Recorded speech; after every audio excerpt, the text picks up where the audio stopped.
Somewhere right now, someone is lying awake at 3 in the morning, staring at a ceiling, feeling absolutely nothing that resembles hope. The test results didn't come back the way they prayed. The marriage didn't turn around the way they believed. The child hasn't come home. The bank account hasn't recovered. And they are asking themselves the same devastating question millions of people have asked in the dark. Where did my hope go? If you have ever felt hope slip through your fingers like sand, if you have ever lost hope and felt like it was gone forever, I need you to hear something today that is going to change the way you understand hope for the rest of your life. You didn't lose hope, you lost a feeling. And feelings were never meant to be the foundation you were standing on in the first place. Because hope, real hope, unshakable hope, the kind that survives cancer wards and courtrooms and cemeteries, hope is not a feeling, hope is a person. And once you understand that one truth, you will never be able to lose hope again, because a person cannot evaporate the way a feeling does. Let's go. Before we dive in, I need you to do 3 things. First, subscribe right now, because what I'm about to open up builds on everything that's coming next. Second, think of the exact moment you felt hope disappear, because by the end of this message, you are going to see that moment completely differently. Third, send this to the one person you know who is drowning right now, who has said the words "I've lost hope" out loud or in their own heart, because this message might be the very thing that pulls them back to the surface. Let's begin. The lie we've all believed about hope. Here is the lie almost every single person has believed about hope, whether they realized it or not. We have been taught to treat hope as an emotion, something that rises and falls based on circumstances, something you either have or don't have on any given day, something as unpredictable and fragile as your mood. We say things like, "I'm feeling hopeful today," the same way we'd say, "I'm feeling tired" or "I'm feeling anxious," as if hope is just one more emotional weather pattern blowing through our hearts. Here today, gone tomorrow, completely at the mercy of our circumstances. And if that's what hope actually is, a feeling, then of course it's unstable. Of course it disappears the moment the diagnosis comes in. Of course it collapses the moment the marriage falls apart. Of course it evaporates the moment the money runs out. Feelings are built to respond to circumstances. That's literally what they're for. They rise when things go well and they crash when things go badly. If hope is nothing but a feeling, then hope was always destined to abandon you the second life got hard, which means every single person who has ever said, "I've lost hope," wasn't weak, wasn't lacking faith, wasn't failing some spiritual test. They were simply discovering the truth about a hope that was never strong enough to survive in the first place, because it was never anchored to anything solid. It was anchored to a feeling, and feelings do not hold weight in a storm. This is where everything changes, because the Bible does not describe hope as a feeling. The Bible describes hope as a person. Sit with that contrast for a second, because it is not a small distinction. It is the difference between a house built on sand and a house built on rock. A feeling has no independent existence. It is entirely reactive, entirely dependent on stimulus, entirely subject to biology, circumstance, sleep, chemistry, and 1,000 other factors completely outside your control.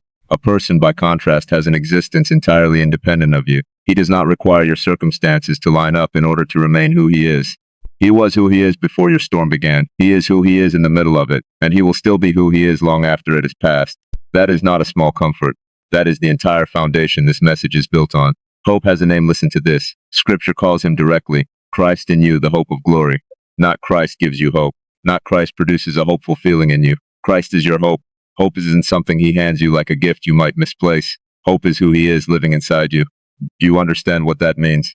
It means the moment you gave your life to him, hope did not become a fluctuating emotion you have to chase and recapture every time it slips away. Hope became a permanent resident inside you, because he does not leave. He does not fluctuate.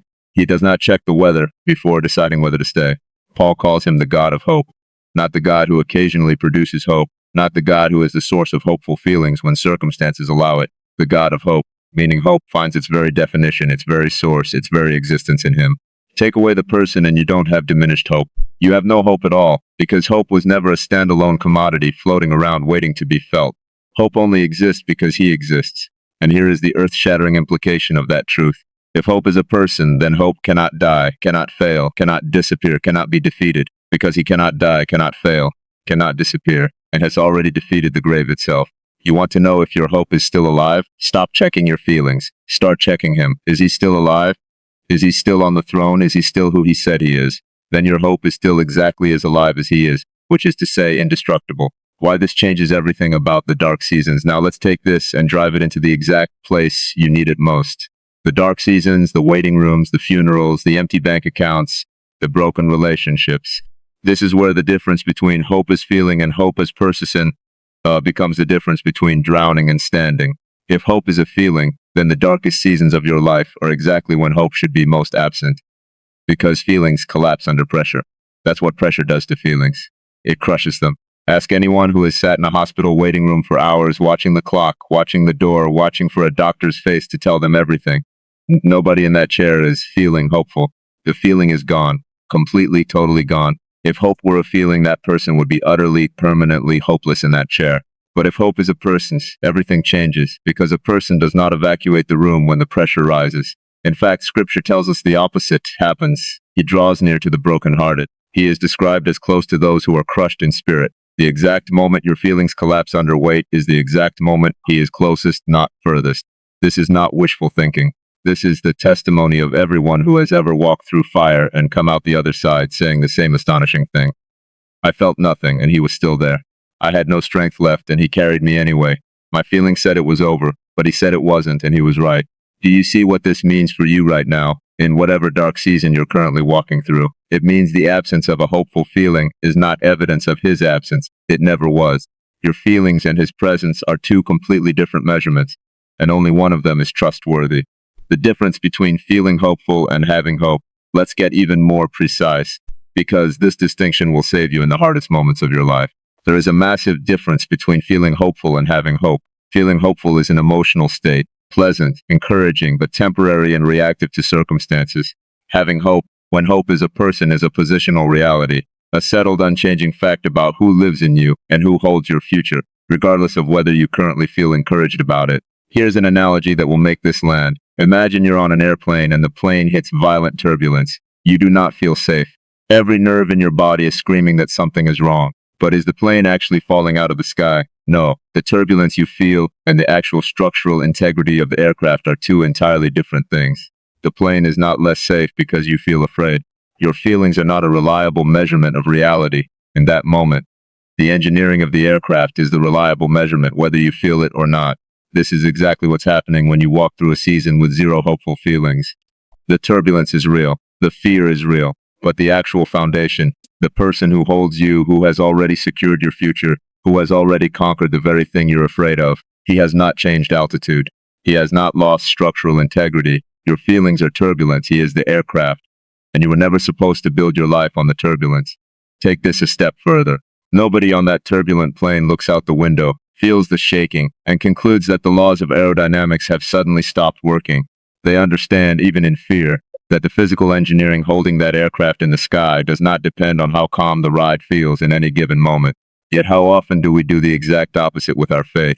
We feel the shaking of a hard season and immediately conclude that something fundamental has broken, that God has left, that the promises are void, that the foundation itself has failed, when in reality, nothing about the foundation has changed at all. Only the ride has gotten rough. Learning to separate those two things, the felt experience from the underlying reality, may be one of the most important skills a person of faith ever develops, and it is a skill, something you get better at with practice, not something you either have or don't have from birth.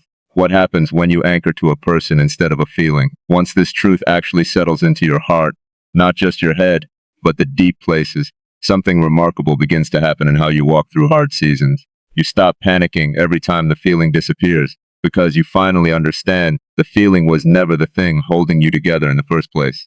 You stop interpreting emotional numbness or despair as spiritual failure, because you realize you can feel absolutely nothing and still be completely held by someone who has not moved an inch.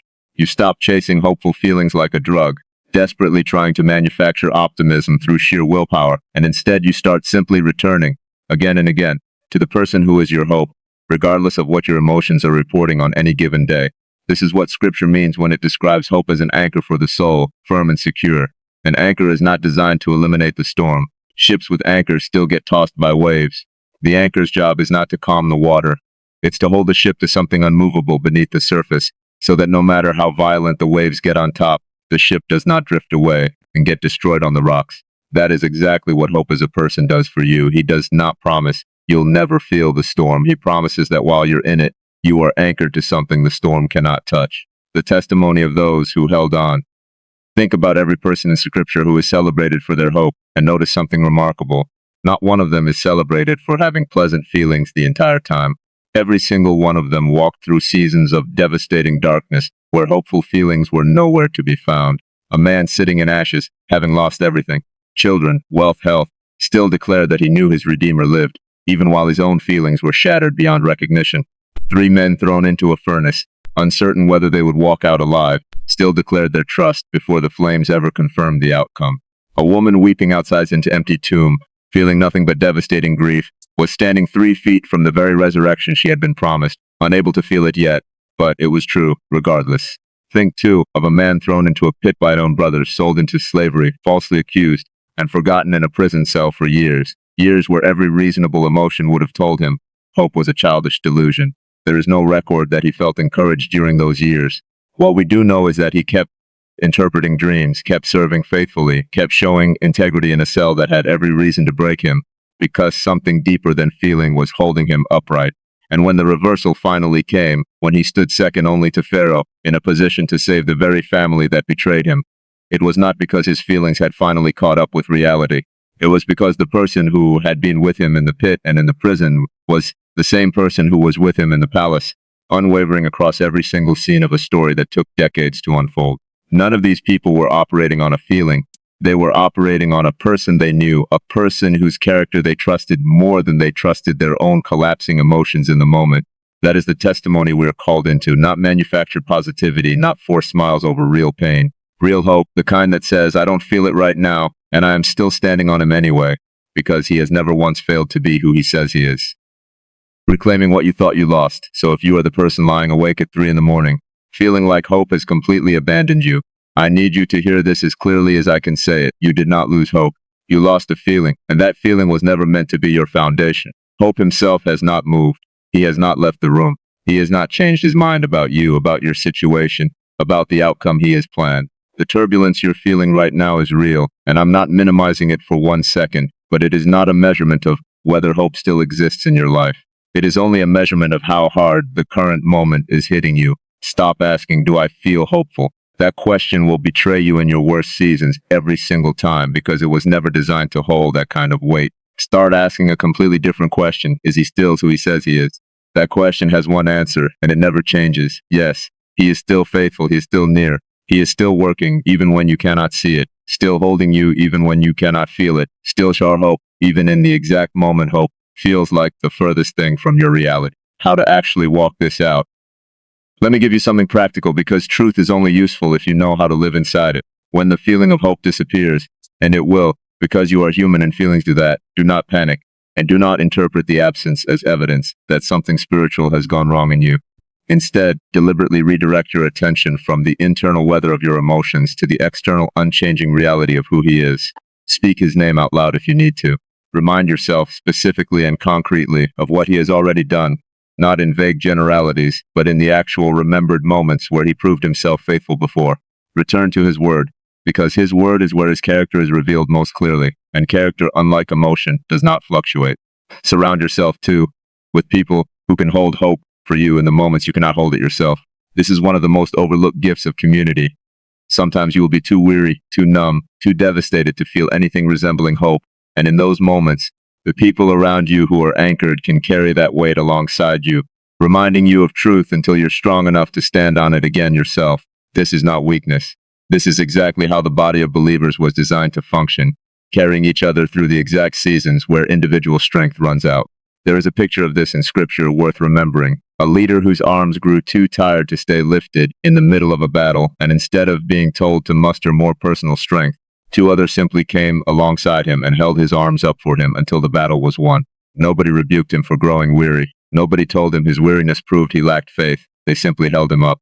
That is precisely what it looks like when hope is a person rather than a private feeling you have to generate entirely on your own. It means you were never meant to hold your own arms up alone in the first place, and reaching out for that support in your weakest moment is not failure, it is wisdom. And finally, give yourself permission to feel exactly what you feel, without treating the feeling as the final verdict. You are allowed to grieve. You are allowed to feel numb. You are allowed to have zero hopeful emotion whatsoever on the worst day of your life. None of that disqualifies you. None of that means your faith has failed. None of that means hope has left you, because hope was never housed in the feeling to begin with. It was housed in him, and he does not leave when your emotions do. The deeper reality underneath all of this. Here is the deeper reality underneath everything we've walked through today. The reason hope can be a person and not merely a feeling is because of what that person has already done. He walked through the darkest possible moment, betrayal, abandonment, suffering, death itself, and he did not stay there. The resurrection is not just a historical event to be believed intellectually. It is the proof, once and for all, that no darkness, no grave, no devastation is the final word when he is present in it. That is why hope can be anchored to him specifically, and not to any other person, any other promise, any other feeling that he has already demonstrated, in the most extreme circumstance imaginable, that death does not get the last word where he is concerned. If that is true, and it is, then whatever dark season you are walking through right now, however hopeless it currently feels, is not exempt from that same reality.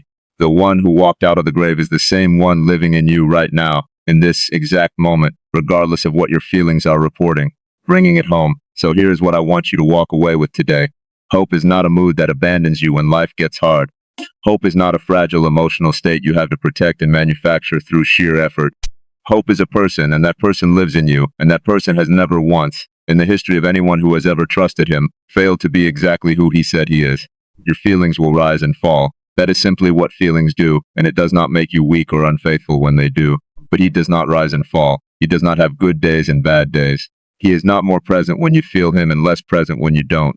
He is constant, and your hope, anchored to him rather than to your emotions, can be constant too. If you have been telling yourself you've lost hope, I want you to say this instead. I have not lost hope, because hope is not something I can lose. Hope is a person, and he has not gone anywhere. Let that truth settle into the deepest part of you today, especially if today has been one of the hardest days you've faced in a long time. If this message stirred something in you, do not let it end here. Subscribe so the next message reaches you. Share this with someone who has said the words, I've lost hope, and needs to hear that hope was never a feeling they had to hold on to in the first place. And in the comments, tell me, where do you need to stop chasing a feeling today and start standing on the person who never leaves? Until next time, anchor yourself to him, not your emotions, and be strong, because hope has a name and he is not going anywhere.